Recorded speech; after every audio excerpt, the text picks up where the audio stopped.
আমি বাংলাদেশের জার্সি ততদিন পরবো না যতদিন বাংলাদেশ কোনো এশিয়া কাপ বা কোনো ওয়ার্ল্ড কাপ জিততে না পারবে। হাড্ডি কখনো গোস্ত হয় না, শ্রীলঙ্কা কখনো বন্ধু হয় না। যারা আমাদের সুপার ফোরে তুলেছে অলমোস্ট তাদেরই আমরা সুপার ফোর থেকে কিক আউট করে দিচ্ছি।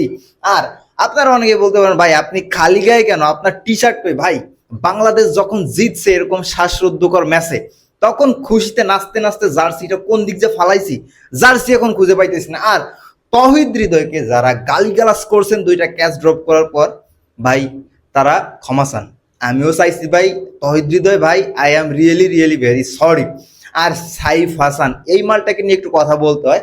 আপকামিং ইয়াংস্টারদের ভিতরে one of the best talent, এটা দেখেই মনে হচ্ছে। কারণ তার শট দেখেই মনে হচ্ছিল যে বড় বড় ছক্কা মারতে পারে। আর তহিদ হৃদয় প্রথম যে ছক্কাটা মারছিল 97 metres, that was a monster hit, monster hit. আর একটু শ্রীলঙ্কার কথা মানে একটু কষ্টই হচ্ছে, 2 দিন আগেও পুরো বাংলাদেশ শ্রীলঙ্কা শ্রীলঙ্কা বলে চিল্লাইতেছিল, বাট আজকে সবাই কিন্তু শ্রীলঙ্কার এগেইনস্টে, ইনফ্যাক্ট তারা আমাদের এনিমি হয়ে গেছে এখন।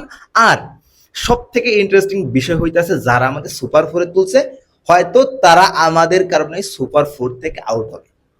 আর একটা মানুষের প্রশংসা আমি করতে চাই, এখন সাকিবের পরে যদি আপনি কাউকে বলেন যে বাংলাদেশের যান, বাংলাদেশের প্রাণ, সেইটা হবে আমাদের মোস্তাফিজুর রহমান। কারণ এই পোলাটা আমি যখন 7-এ পড়ি 6-এ পড়ি তখন তার অভিষেক হয়েছে।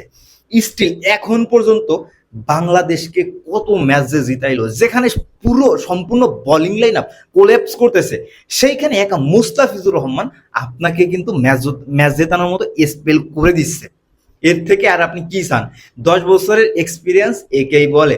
আরো তো বলার আছে, তাসকিন, শরীফুল, তারা তো বলতেছে এই রান লেলো রান লেলো, রান নাও রান নাও। But look at Mustafizur Rahman ভাই, এই মানুষটা আমি জীবনে কখনো দেখিনি কোনো কন্ট্রোভার্সিতে জড়াইছে, কোনো সংবাদ সম্মেলনে উল্টাপাল্টা কথা বলছে, কিচ্ছু না।